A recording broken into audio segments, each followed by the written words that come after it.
Dunia sedang diambang perang besar. Konflik frontal sudah terjadi antara Iran melawan Amerika dan Israel. Kalimat itu keluar dari seorang jamaah tadi malam sebelum sholat Isya. Dan kalimat itu membuat saya berpikir, kenapa setiap kali Iran disebut, sebagian kaum muslimin justru lebih emosi kepada Iran daripada kepada Amerika? Kenapa yang muncul adalah jargon Syiah bukan Islam? Kenapa kebencian mazhab bisa lebih panas daripada kebencian terhadap penjajahan? Awalnya saya ingin menyampaikan kajian tentang urgensi ilmu, tapi melihat realita saya putuskan untuk membahas sesuatu yang lebih mendesak. Siapa itu Syiah? Apa benar mereka menganggap Ali bin Abi Thalib sebagai nabi? Apa benar mereka keluar dari Islam? Dan kenapa Iran berani berdiri tegak di hadapan Amerika, sementara sebagian negeri Arab justru membuka pangkalan militer asing di tanahnya sendiri? Kalau kita tidak paham ini, kita cuma akan jadi penonton emosional, dan umat yang emosional selalu mudah untuk diperalat. Syiah lahir dari kecintaan yang luar biasa kepada Ali bin Abi Thalib dan Ahlu Bait Nabi SAW. Cinta itu mulia, tapi ketika cinta berubah menjadi fanatisme teologis dan politik, disitulah masalah bermula. Dalam pandangan Ahlu Sunnah, setelah Nabi wafat, kepemimpinan diputuskan melalui musyawarah sahabat, dan umat telah berijma bahwa khalifah pertama adalah Abu Bakar. Ijma ini bukan perkara kecil. Mengingkarinya adalah kesesatan. Namun Syiah memiliki konstruksi teologi berbeda. Mereka meyakini Nabi telah menunjuk langsung Ali sebagai imam melalui otoritas ilahi.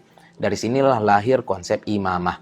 Bagi Syiah mayoritas di Iran yang dikenal sebagai Syiah Imamiyah, imamah bukan sekedar politik, itu bagian dari akidah. Kepemimpinan harus dari garis keturunan Nabi. Mereka meyakini 12 imam yang maksum. Karena fondasinya berbeda, maka cabangnya pun berbeda. Sumber hadis berbeda, cara memandang sahabat berbeda, sebagian hukum fikih berbeda. Mereka tetap mengakui sholat yang 5, tapi selalu dijamak dalam 3 waktu.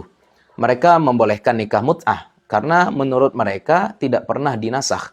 Dalam perspektif Sunni, ini penyimpangan serius, tapi kita harus jujur secara ilmiah. Tidak semua yang sesat itu kafir. Mu'tazilah sesat, Mujassimah sesat, Qadariyah sesat, tapi mereka tetap muslim. Syiah Imamiyah yang merupakan mayoritas oleh banyak ulama dikategorikan sebagai ahli bid'ah yang tidak keluar dari Islam. Bahkan ada cabang Syiah yang paling dekat dengan Sunni, yaitu Zaidiyah. Mereka tidak meyakini kemaksuman imam, tidak memiliki konsep 12 imam gaib. Fikihnya pun lebih dekat kepada Sunni. Yang sering membuat panas itu sebenarnya bukan Imamiyah, tapi kelompok ekstrim Syiah, yaitu sebagian arus dalam Ismailiyah dan kelompok Batiniyah radikal. Ada yang sampai menisbatkan sifat ilahiyah bahkan kepada Ali. Itu jelas kufur, di luar Islam. Tapi mereka minoritas, jangan digeneralisir. Artinya apa? Artinya realitas itu kompleks, tidak bisa disederhanakan dengan satu kalimat Syiah bukan Islam. Pertanyaan berikutnya, kenapa Iran berani melawan Amerika? Jawabannya bukan semata teologi, tapi ideologi politik dan kedaulatan. Sejak revolusi 1979, Iran memilih jalur konfrontasi terhadap hegemoni Barat. Mereka rela disangsi puluhan tahun. Ekonominya ditekan, tapi mereka tidak mau tunduk. Sebagian negeri Arab memilih jalan berbeda. Keamanan ditukar dengan aliansi militer. Itu pilihan politik. Tapi sebagai Muslim, tidakkah kita merasa janggal ketika melihat negeri Islam justru menjadi pangkalan militer asing? Dan tidakkah kita merasa bangga saat ada yang tegak melawan penindasan? Ini yang penting. Syiah adalah aliran sesat menurut Ahlus Sunnah. Tapi mayoritas mereka bukan kafir.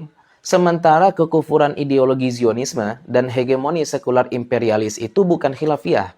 Maka ketika terjadi konflik, lalu ada muslim yang karena benci Syiah malah mendukung Amerika, itu bukan kecerdasan, itu kedangkalan. Kita boleh berbeda mazhab, kita boleh mengkritik teologi Syiah, kita boleh menyebutnya sesat dalam batas ilmiah. Tapi jangan sampai kebencian mazhab membuat kita kehilangan kompas. Musuh utama umat hari ini bukan perbedaan manhaj. Musuh utama umat adalah kezaliman dan penjajahan.